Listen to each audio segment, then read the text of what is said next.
Carlos Yulo, patuloy na binoboycott ang endorsement nito ng mga netizen. Yan po yung ating bibigyan ng komento, reaction, opinion sa araw na ito. Pero bago po tayo magpatuloy, muli po ako maglalambing sa inyo, mga tagapanood, na bisitahin po ang ating bagong channel, ang Insan Ruikis Reaction video po ito ng political issue. Muli po ako ang inyong lingkod, Tagapanood TV, at isang mabiyaya at masaganang araw po sa ating lahat. Welcome back po dito sa ating YouTube channel at Facebook page. Huwag na nating patagalin to. Simulan na po natin ang ating reaction video sa araw na to, mga tagapanood. Let's do this!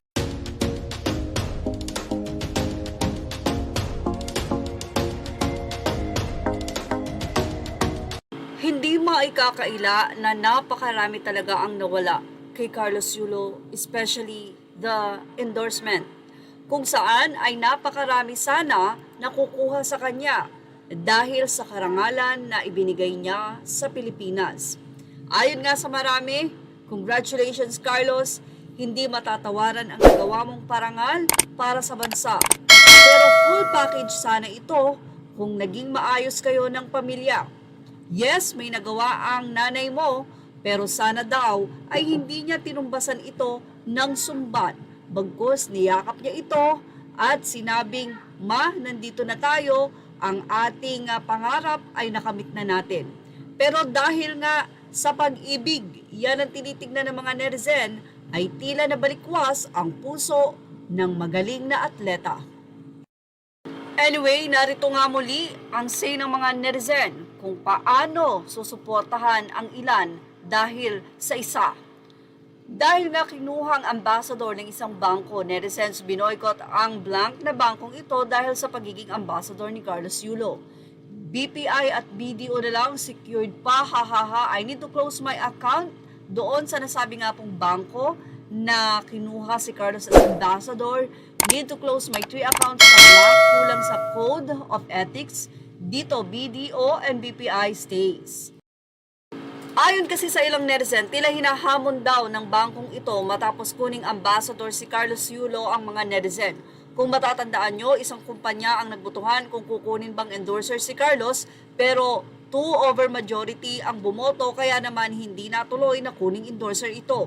Ito'y dahil pinapahalagahan pa rin ng mga Pinoy ang nasabi nga pong kultura na ang Pilipinas ay napaka matindi pagdating sa family, yung pagrespeto sa magulang. Sa case kasi ni Carlos, hindi ganun kasama ang kanyang mga magulang. Nagkataon lang na against ito sa ginagawa ng anak, lalong-lalo na against sa ngayon ay kinakasama o kapartner ng nasabing atleta. Mula nga sa kanila pang naging komento, narito pa ang pagbabahagi na saloobin ng isang Facebook page matapos nga ang pagkuha kay Carlos Yulo bilang isa pang ambassador. Netizen binoycott ang East West Bank dahil sa pagiging ambassador ni Carlos Yulo. Si Carlos Yulo, ang kilalang atleta at Olympic champion, ay formal nang kinilala bilang pinakabagong brand ambassador ng nasabing bangko. Isang espesyal na seremonya ang inorganisa ng bangko bilang pag-welcome kay Carlos sa kanilang pamilya. Sa okasyong ito ay pinakita ng bangko ang ilang larawan at video na sumasailalim sa kanilang kasiyahan at mga inaasahan sa bagong partnership na ito. Say ng ilan ay tinangkilik ang walang kwentang anak, hindi ako bilib ang naging bulag ang malaking ahensyang ito. BDO mas okay, hala aalis na din ako sa bangkong ito. Tuwa na naman po si Chloe niyan, mga tagapanood. May dagdag na naman po silang income ni Carlos Yulo. Well, pagdating naman po sa pagkuha kay Carlos Yulo ng isang bangko na maging brand ambassador nila, wala naman po ako nakikitang masama doon. Kasi yung bangko naman po, pag kumukuha ng endorsement yan, di naman nila tinitingnan yung tao kung ano personalidad niyan. Kasi ang habol lang yan, basta sikat yan, siguro naman makakahatak din po ng maraming tao. At yun po siguro iniisip ng bangko. Kaya nga lang po, parang mali po ata ng choice din. Di nila napag-aralan ng husto na maraming tao po ang galit ngayon kay Carlos Yulo. Well, sa bangko naman po siguro, hindi naman nila tinitignan yan kung sinong galit. Kasi ang iniisip po niyan, Ang mga karamihan ng nagagalit kay Carlos Yulo, mga mahihirap yan, mga walang pera yan. Hindi yan makakapag-save dito sa ating bangko. Yung mga mayayaman, wala namang pakialam sa issue ng buhay ni Carlos Yulo. Yung parang siguro yun ang target nila, mga tagapanood. Na sige, ito yung modelo natin. At marami pa rin naman humahanga dito kahit papaano. So, i-choice nila yan, mga tagapanood. Tingnan na lang po natin kung talaga bang magiging epektibo si Carlos Yulo na maging brand ambassador nila, tulad ng mga iba na nagsasabi na lilipat na lang po sila sa ibang bangko nung kapo doon kung nasaan si Carlos Yulo. Well, malalaman po natin yan, mga tagapanood, kung lalakas ba yung kanilang bangko pagkatapos nilang kunin si Carlos Yulo or hihina ba. Well, abang-abangan po natin yan, mga tagapanood, at makikita din naman po yan, lalabas at lalabas po yan sa social media. Pero kung ako po talaga kay Carlos Yulo, mga tagapanood, dapat po mamulat na siya. At balikan niya na po yung mga magulang niya. At mag-ayos po sila. Sa ganong paraan po, mga tagapanood, naniniwala ako, mas lalakas pa po yung magiging charisma o yung hatak ni Carlos Yulo pag nagawa niya po yun. Kasi iisipin ng tao, eto na, lumabas na yung pagiging mabuting anak ni Carlos Yulo at talagang na siya na po yung nagpakumbaba.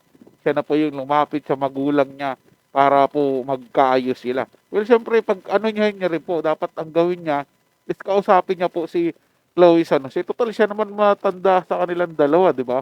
Paintindi niya po kay Chloe San Jose na hindi yung importante na silang dalawa lang ang nabubuhay sa mundo. Ang importante kasi na mayroon silang pamilya na laging masasandalan sa oras na pangangailangan nila. Hindi naman lahat ng pangangailangan, mga tagapanood, nagmumula sa pera. May mga bagay tayong pangangailangan na pamilya lang ang makakasagot. May kalungkutan tayo minsan na pamilya lang din ang makakasolve nun. Iba po kasi, mga tagapanood, kapag meron kang pamilyang laging nasasandalan. Di ba? May mga times kasi na kahit sabi mong kontento ka sa buhay, marami kang pera, may mga bagay kang material sa harap mo. Iba pa rin po talaga na meron kang pamilya na kaagapay mo. Meron kang, kung alam mo yung tipo na kumakain kayo, tapos nagbibiroan kayong mag-anak. Di ba napakasarap nun? Hindi po ba namimiss ni Carlos Yulo, mga tagapanood yun, di ba? Na naiisip niya minsan pag gising niya sa umaga, gantong-ganto ginagawa namin nila mama noon, nila papa. Ba? Hindi niyo po ba naiisip yun? Hindi niya kaya namimiss yun? Kayo po, mga tagapanood, ano pong masasabi ninyo sa balitang ito? Comment niyo lang po, pag-uusapan po natin yan. So yun lang po, mga tagapanood. Nagustuhan niyo po yung ating talakayan sa araw na to. At kung kayo bago lang po na napadaan dito sa ating channel, huwag niyo po sanang kalimutan na mag-subscribe. Hit niyo na rin po notification bell para lagi po kayong updated sa mga bago pang video na ating ilalabas. Share, like, and comment din po kayo, mga tagapanood. Atin yung babasahin at pupusuan. So hanggang sa muli po, ito yung Tagapanood TV. Komento at opinion lamang, wala pong personalan. Paalam po at mabuhay po kayong lahat.